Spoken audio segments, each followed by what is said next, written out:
téléspectateurs de la RTCMB, fidèles internautes de la MC Pro TV, de la MC Pro TV sur YouTube. Nous nous trouvons chez Barka Hotel, ce beau cadre conçu en Mbanza-Ngungu pour aider la population de Mbanza-Ngungu. C'est un cadre conçu par votre concitoyen, votre compatriote Barka Hotel. Qu'est-ce qui se passe ici? Nous sommes ici pour une activité importante de la formation des membres de la commission électorale permanente locale de l'UDPS qui se sont rencontrés ici, qui se sont retrouvés ici dans ce cadre de Mount Barka Hotel pour une formation sur la CENI. Cette formation a été dispensée par le chef d'antenne de la CENI, M. Pierre Youkou, et assisté bien sûr du comité de la commission électorale permanente locale. Nous sommes là pour cette activité et tout de suite là, je vous propose une extenso, ce qu'a été l'activité de formation des cadres de l'UDPS à ce qui concerne la matière électorale. On se retrouve juste après pour d'autres choses.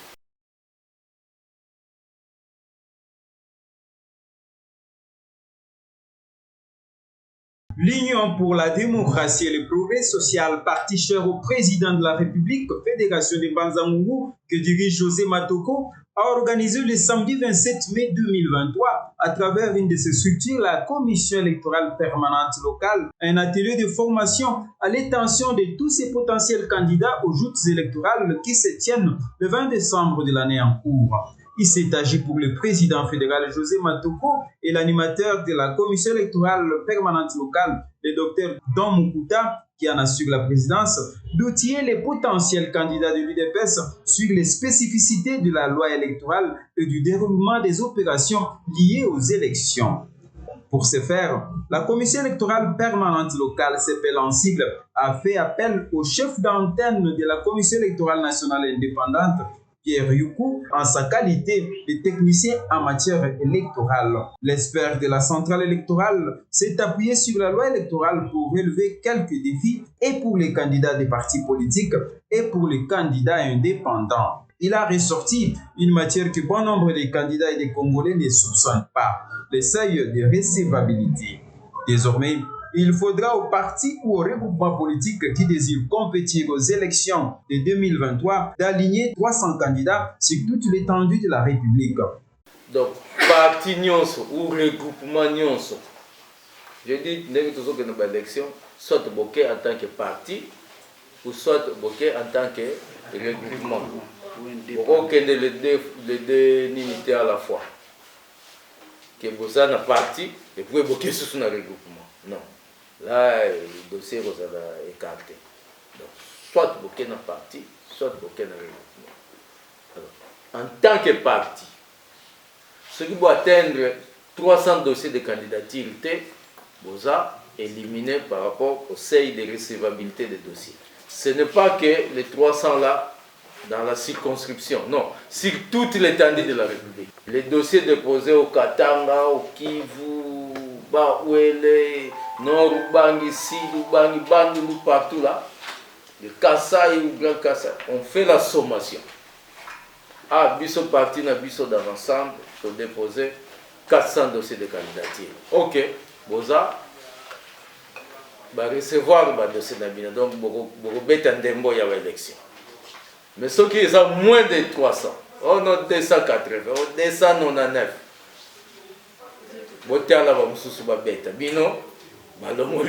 Le chef d'antenne de la CENI a encore expliqué les seuils d'éligibilité qui concernent le nombre de voix que le parti politique ou le regroupement doit atteindre sur le plan national. Il y a 1% dans la députation nationale, puis 3% dans la députation provinciale.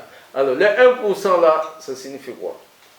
Nous avons dit qu'on a enrôlé, prenons 40 millions d'électeurs qu'on a enrôlés au liste. Mais maintenant, si toute l'étendue, on va voir les gens qui ont voté, donc qui ont exprimé valablement leur choix sur les candidats. Tout ça là. Mais ceux qui ont exprimé valablement leur choix, combien ils ont voté sur sur je parle de 50 millions, peut-être 40 millions de voter. Alors, on va s'exprimer valablement, par exemple, 35 millions. Alors, vous prenez les 35 millions là,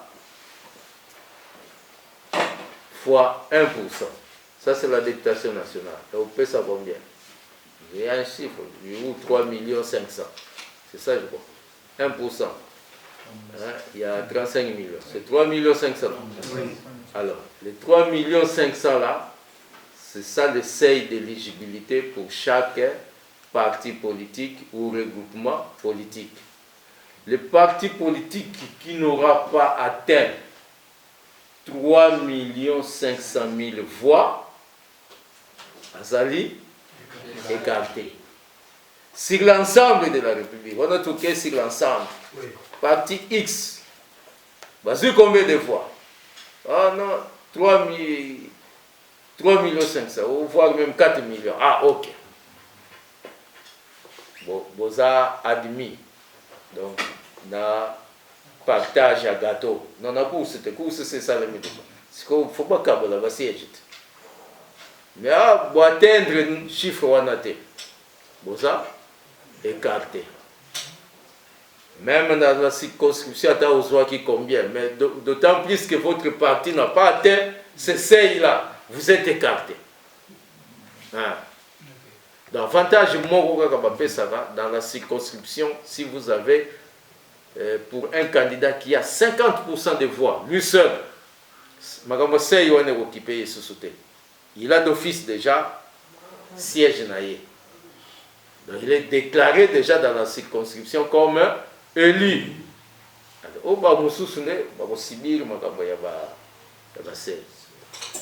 Donc, c'est Yoana, il y a un monde déterminé,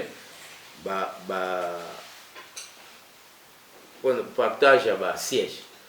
Donc, parti parti X, ils ont atteint le seuil. Même si en Bazaoum vous avez eu 0 voix, mais votre parti a atteint le seuil, donc vous allez en partage, il y a gâteau. Hein? Bon.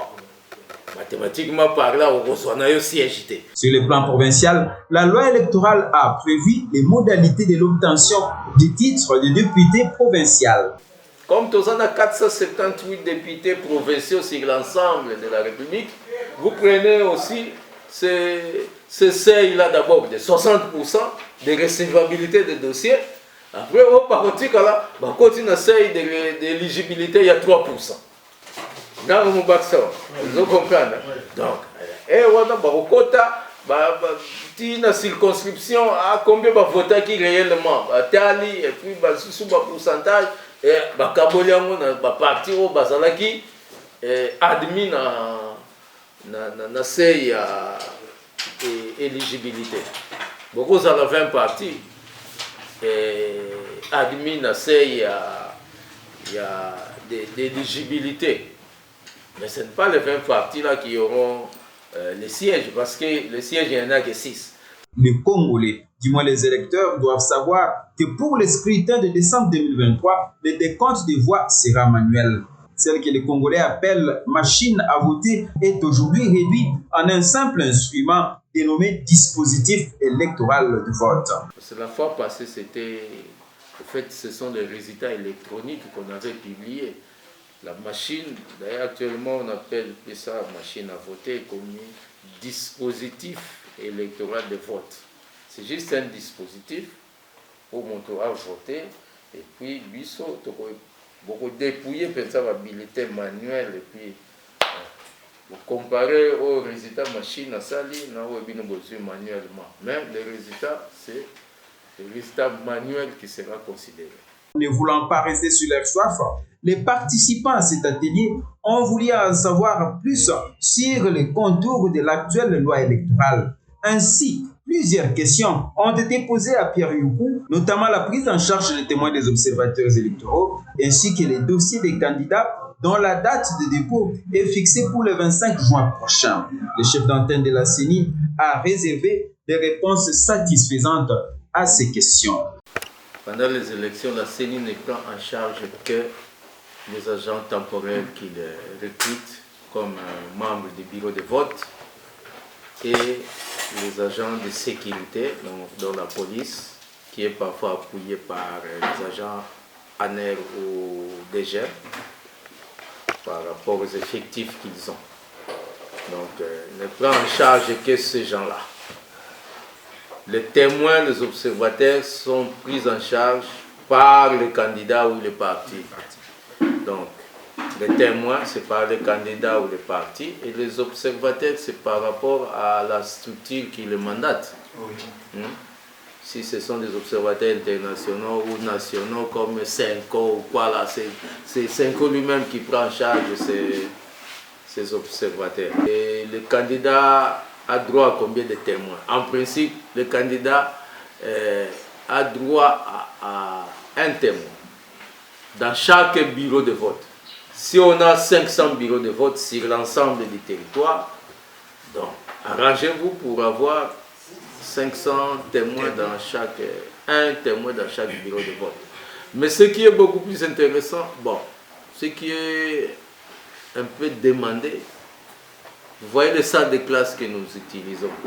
Si vous avez déjà que chaque candidat a ses témoins, ça sera difficile de contenir tout le monde dans une salle de classe.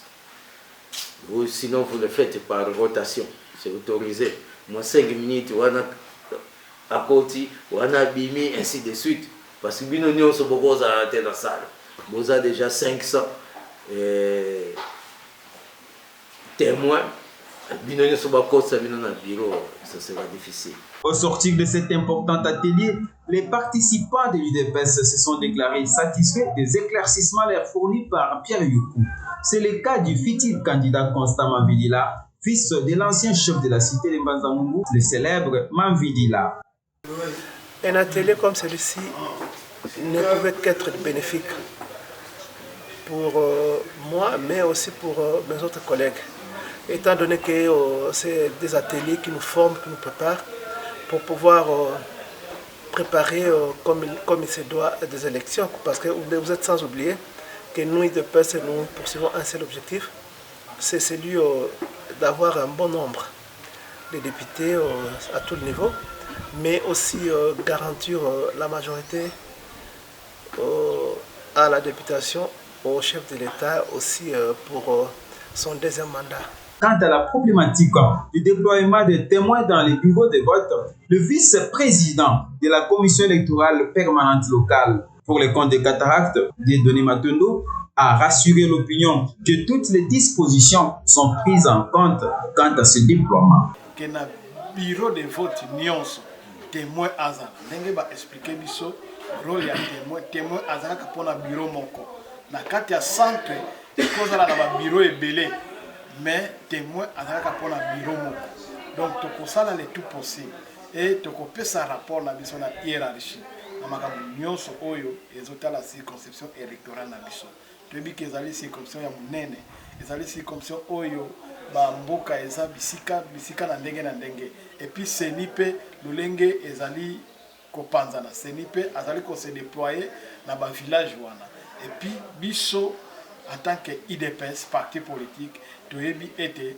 esengeli dans chaque bureau tozala na ba témoin donc likanisi wana tango bapesi biso yango tango pe toyoki yango biso tango tozozonga na kati ya parti tokosala ba stratégie nyonso oyo esengeli po ete dans chaque bureau qu'il y ait un témoin pour les comptes de l'IDPS. Le président de la commission électorale permanente locale, Don Mukuta, a appelé tous les candidats de l'IDPS de se mettre rapidement au travail pour atteindre l'objectif du parti présidentiel, celui de faire élire Félix Antoine Tshisekedi pour un deuxième mandat à la tête de la RDC et de lui procurer une majorité parlementaire confortable. Moi, je dirais plutôt à nos candidats, c'est le moment de se battre. Si vous voulez devenir grand, c'est le moment de bosser dur. Ce n'est pas en étant candidat en se disant que non, je suis candidat que vous pouvez avoir des sièges et tout. Non, ça date de longtemps que l'IDPS, au niveau de Mbanza-Mungu, ils n'avons jamais eu de sièges. Et aujourd'hui, nous nous sommes dit non, nous devons avoir même 5 à 6 sièges. Et si nous nous mettons au fond en disant que non, on doit bosser ensemble, nous réussirons. La machine de l'UDPS est plus que jamais en marche pour atteindre tous ses objectifs afin de consolider et de matérialiser la vision du chef de l'État Félix Antoine Tshisekedi qui place les Congolais au centre de tout.